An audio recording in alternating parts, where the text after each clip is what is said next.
Coba Pak, dan foto aja. Ulangi ya. Swastiastu.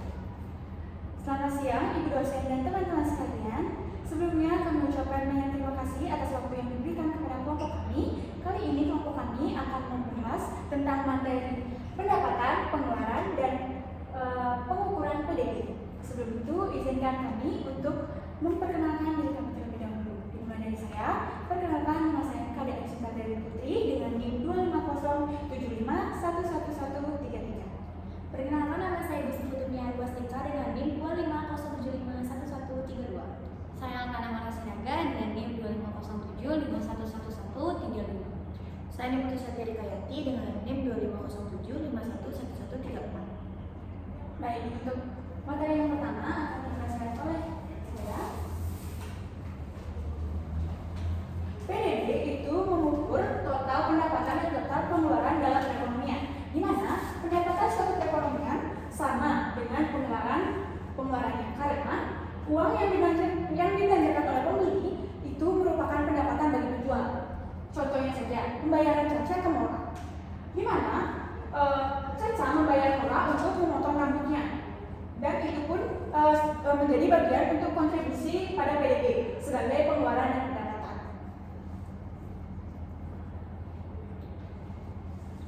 Selanjutnya, ada cara lain nih untuk melihat kesetaraan antara pendapatan dan pengeluaran dengan menggunakan diagram arus lingkar.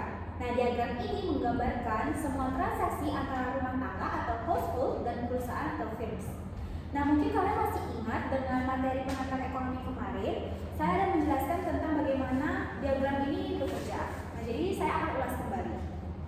Nah, jadi rumah tangga akan membeli barang dan jasa dari perusahaan. Nah, pengeluaran tersebut akan mengalir melalui pasar barang dan jasa. Perusahaan menggunakan pendapatan untuk membayar upah pekerja, sewa lahan, dan keuntungan pemilik perusahaan. Contohnya seperti investor. Nah, pendapatan ini mengalir melalui pasar faktor produksi. Nah, uang secara terus-menerus akan mengalir dari perusahaan kemudian kembali lagi ke rumah tangga. Selanjutnya ada cara menghitung PDB. Yang pertama itu adalah dengan cara menghitung pengeluaran rumah tangga. Nah, caranya itu dengan menjumlahkan total pengeluaran rumah tangga pada barang dan jasa.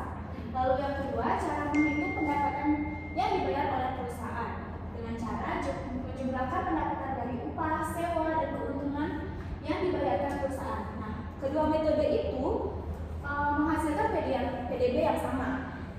Nah, namun di dunia nyata perekonomian itu lebih rumit daripada diagram tersebut. Nah, karena nyatanya tidak semua rumah tangga itu menghabiskan semua pendapatan mereka. Mereka harus bayar pajak, menabung, seperti itu. Namun meskipun begitu, transaksi selalu melibatkan pembeli dan penjual. Nah, seperti yang sudah dijelaskan Nia sebelumnya, bahwa PDB ini sebenarnya tidak segampang yang dibayangkan, tidak segampang dari definisinya, namun lebih rumit daripada yang dibayangkan. Nah, PDB ini juga menjumlahkan berbagai jenis produk yang berbeda menjadi satu ukuran tunggal untuk menilai aktivitas ekonomi. Nah, PDB ini mencakup beberapa bagian. Cakupan-cakupan PDB ini yang akan saya jelaskan pada saat ini. Nah, PDB ini hanya mencakup barang dan jasa legal yang dijual di pasar. Di mana maksudnya adalah pasar menjadi transaksi sah atau tempat bertransaksi secara sah kepada masyarakat. PDB ini tidak di luar dari pasar, PDB tidak mengukur nilainya. Nah, maksudnya di sini juga adalah barang dan jasa legal. Maksudnya adalah barang-barang legal itu termasuk ke dalam PDB atau pengeluaran dan pemasukan produk domestik bruto ini sendiri. Tapi barang-barang ilegal seperti narkoba dan lain sebagainya itu tidak termasuk dalam cakupan PDB ini sendiri. Kemudian di sini cakupan PDB yang lain adalah termasuk barang jadi termasuk dalam PDB. Namun barang setengah jadi tidak termasuk bagian dari PDB. Maksudnya di mana ketika International Paper membuat sebuah kertas menjadi sebuah kartu ucapan, kertas tersebut dihitung sebagai barang setengah jadi dan kartu ucapan tersebut dihitung sebagai barang jadi. Nah, yang menjadi bagian dari PDB adalah kartu ucapan tersebut menjadi bagian dari PDB.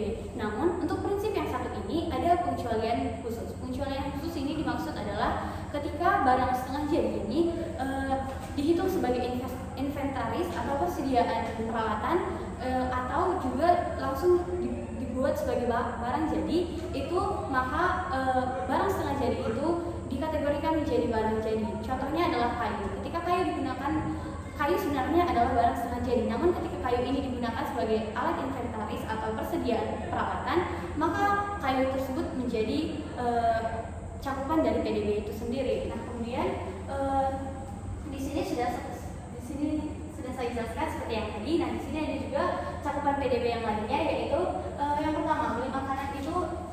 Nah, barang itu barang dan jasa termasuk dalam cakupan PDB. Seperti membeli makanan, makanan adalah salah satu barang yang termasuk dalam cakupan PDB itu tersendiri. Nah, kemudian seperti potong rambut, kemudian kunjungan dokter dan lain sebagainya itu termasuk jasa dan itu termasuk ke dalam PDB juga. Nah, kemudian di sini ada juga jual mobil bekas. Jual mobil bekas ini tidak termasuk dalam PDB. Mengapa? Karena jual mobil bekas ini bekas, di mana PDB hanya mencakup barang-barang baru atau barang-barang yang baru diproduksi dan langsung diserahkan kepada konsumen, tidak melalui konsumen yang satu ke konsumen yang lainnya. Nah, seperti itu. Kemudian di sini ada PDB juga mencakup batas geografis, di mana ini hanya mencakup produksi dalam wilayah negara, tidak peduli siapa produsennya. Contohnya, ketika saya bekerja di saya adalah warga negara Indonesia, namun saya bekerja di Kanada. Kemudian saya menjual barang atau menjual jasa saya di Kanada, maka PDB saya terhitung di Kanada, bukan di Indonesia.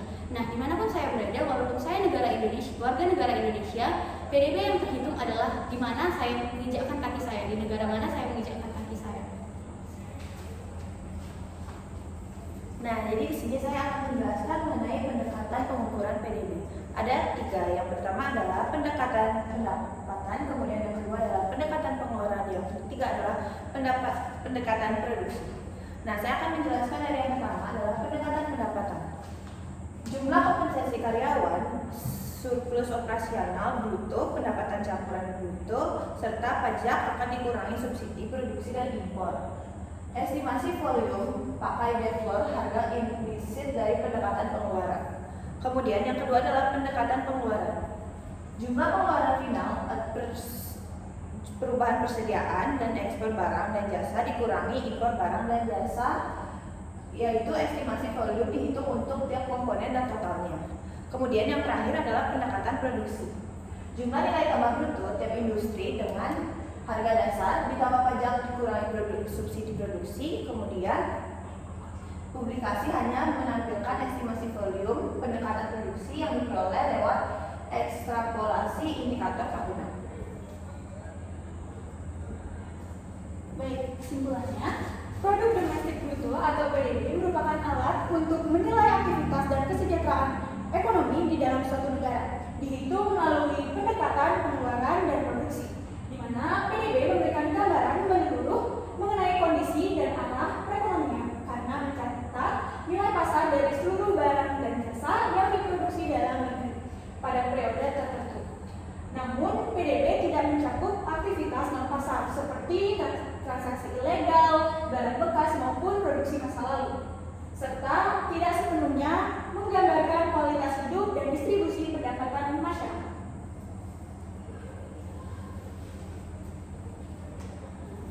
Baik, sekian presentasi dari kelompok kami. Kami memohon maaf apabila ada kesalahan kata yang disengaja maupun tidak sengaja, dan terima kasih atas waktu yang telah diberikan kepada kelompok kami. Kami tutup presentasi ini dengan para santi.